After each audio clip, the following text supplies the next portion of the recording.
జలుబు చేసినప్పుడు ముక్కు బిగదీసుకుపోవడం, ఆపై ఊపిరి సరిగా అందక ఇబ్బంది పడడం మనలో చాలా మందికి అనుభవమే.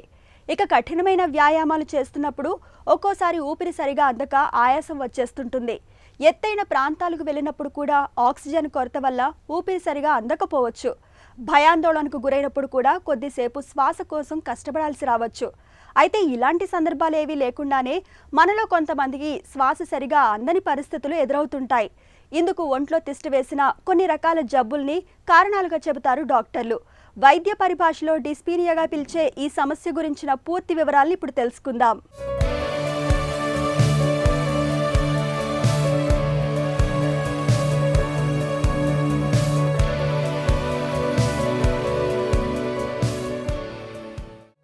శ్వాస మనకు ప్రాణాధారం. ఆ శ్వాసే లేకపోతే మనకు జీవం లేదు. శ్వాస తేలికగా అందుతున్నప్పుడే మన ఒంట్లోని కణ కణానికి తగినంత ప్రాణవాయువు అందుతుంది. ఊపిరి తీసుకోవటంలో ఏ చిన్న ఇబ్బంది ఎదురైనా అది మన ఆరోగ్యానికి శరాఘాతంలా పరిణమిస్తుంది. కొన్ని రకాల జబ్బులతో బాధపడుతున్నప్పుడు, ఒత్తిడి, ఆందోళన వంటి మానసిక సమస్యలతో సతమతమవుతున్నప్పుడు ఊపిరి సరిగా అందక మనలో చాలామంది ఇబ్బంది పడుతూ ఉంటారు. ఈ రకమైన పరిస్థితిని వైద్య పరిభాషలో డిస్పీనియా అని, షార్ట్నెస్ ఆఫ్ బ్రీత్ అని పిలుస్తారు. సాధారణంగా మనం నిమిషానికి 20 సార్ల వరకు శ్వాసిస్తూ ఉంటాం. పిల్లల్లో ఈ శ్వాస రేటు మరి కాస్త ఎక్కువగా ఉంటుంది. అయితే కొన్ని రకాల జబ్బులతో బాధపడుతున్నప్పుడు ఈ శ్వాసక్రియ బాగా మందగిస్తూ ఉంటుంది. శ్వాస తీసుకునే రేటు తక్కువగా ఉంటుంది. దీంతో మన శరీరానికి తగినంత ప్రాణవాయువు అందక ప్రమాదకర పరిస్థితులు ఎదురవుతూ ఉంటాయి. డిస్నియా అంటే తెలుగులో చెప్పాలంటే ఆయాసం.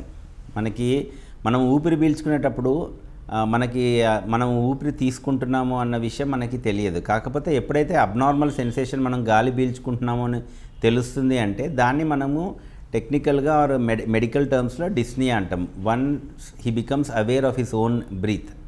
కాకపోతే ఆ డిస్నియా అనేది when it is because of some abnormality, ఆ breathlessness because of some abnormality అన్నప్పుడు ఆ డిస్నియా అన్న వర్డ్ యూజ్ చేస్తాం అన్నమాట.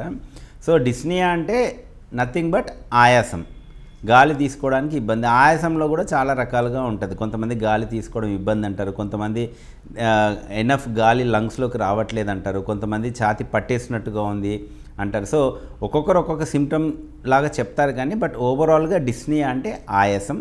దానికి చాలా కారణాలు ఉన్నాయి. హార్ట్ ప్రాబ్లం ఉన్నా ఆయాసమే వస్తుంది, లంగ్స్ ప్రాబ్లం ఉన్నా ఆయాసమే వస్తుంది, హెమటలాజికల్ అంటే బ్లడ్ తక్కువ ఉంది, హీమోగ్లోబిన్ తక్కువ ఉన్నా కూడా మనకి ఆయాసం వస్తుంది, మస్కులోస్కెలిటల్ ప్రాబ్లమ్స్ అంటాం, అంటే మనకి మజిల్ వీక్నెస్ అట్లాంటివి ఏమన్నా ఉన్నా కూడా మనకి ఆయాసం వస్తుంది. సో చాలా వివిధ రకాలమైన కారణాలు ఉన్నాయి ఆయాసం రావడానికి.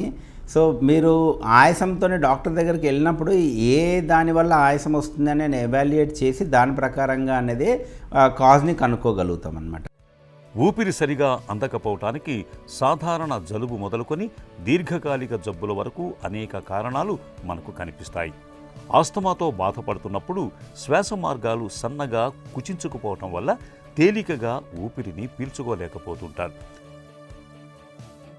ఊపిరితిత్తుల్లోకి రక్తపు గడ్డలు చేరినప్పుడు, ఊపిరితిత్తుల్లో రక్తపోటు బాగా ఎక్కువగా ఉన్నప్పుడు, ఊపిరితిత్తుల్లో నీరు చేరినప్పుడు కూడా శ్వాస అంత తేలికగా ఉండదు. గుండె కండరం చుట్టూ నీరు చేరినప్పుడు, గుండె జబ్బులతో బాధపడుతున్న వాళ్ళు తరచూ ఊపిరి అందక ఇబ్బంది పడుతూ ఉంటారు.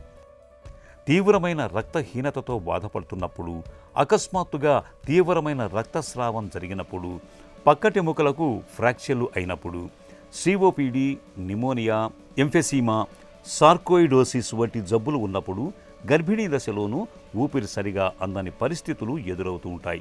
ఇక లంగ్ క్యాన్సర్తో బాధపడుతున్నప్పుడు, కోవిడ్ ఇన్ఫెక్షన్ సోకినప్పుడు కూడా ఊపిరి కోసం తరచూ యుద్ధం చేయాల్సిన పరిస్థితులు తలెత్తుతూ ఉంటాయి. డిస్నియా ప్రమాదకరమా అంటే కాజ్ని బట్టి ఉంటుందండి. అంటే ఇప్పుడు ఫర్ ఎగ్జాంపుల్ సడన్గా ఇప్పుడు ఈ మధ్య చూస్తున్నాం మనం, హార్ట్ అటాక్స్ వస్తున్నాయి చాలామందికి యంగ్ ఏజ్లో కూడా. హార్ట్ అటాక్ వచ్చిన వెంటనే ఫస్ట్ సిమ్టమ్ ఏంటంటే వాళ్ళకి చెస్ట్ పెయిన్తో పాటుగా ఆయాసం కూడా వస్తుందన్నమాట. సో అది డెఫినెట్గా ప్రమాదకరం అట్లాంటి సిచ్యువేషన్లో. లేదా ఆస్తమా, అక్యూట్ ఎగ్జాజర్బేషన్ ఆఫ్ ఆస్తమా అంటాం, అంటే ఆస్తమా అటాక్ అంటాం చూడండి. అట్లాంటప్పుడు కూడా అది ఇమీడియట్గా మీరు మెడికల్ ట్రీట్మెంట్ తీసుకోకపోతే అది కూడా ప్రాబ్లం అవుతుంది. అండ్ వివిధ కారణాలు అన్నాను, నిమోనియా కానీ లేకపోతే పల్మోనరీ ఎంబాలిజం, చాలా కారణాలు ఉన్నాయి.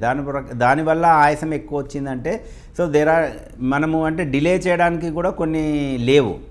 లేక హార్ట్ అటాక్ కానీ పల్మోనరీ ఎంబాలిజం ఇవన్నీ అక్యూట్ కండిషన్స్. దానికి ఇమ్మీడియట్గా మీరు డాక్టర్ దగ్గరికి వెళ్ళి ట్రీట్మెంట్ తీసుకోవాలి. అవన్నీ చాలా ప్రమాదకరమైన కారణాలు.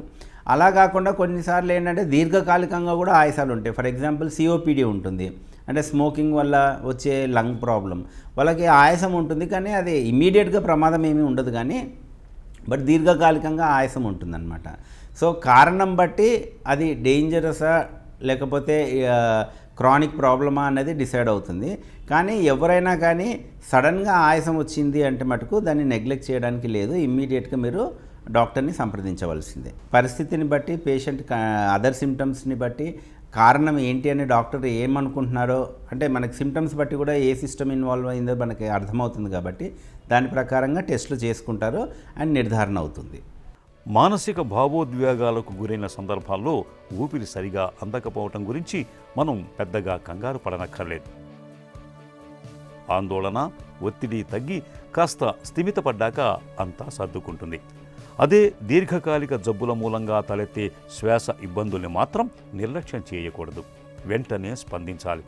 ఆలస్యం అవుతున్న కొద్దీ ప్రమాదకర పరిస్థితులు ఎదురవుతూ ఉంటాయి.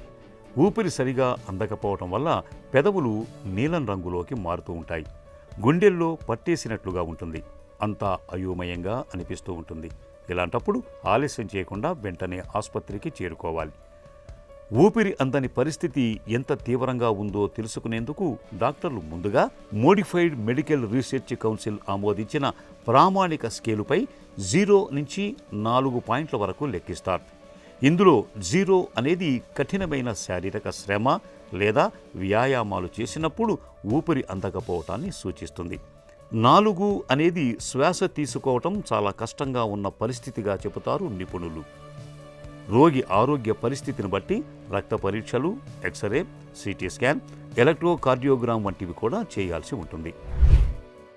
ఆస్తమా అవుతే నెబులైజేషన్స్ కానీ లేకపోతే ఐవి స్టెరాయిడ్స్, అవసరమైతే ఆక్సిజన్ ఇవన్నీ ఇస్తాము.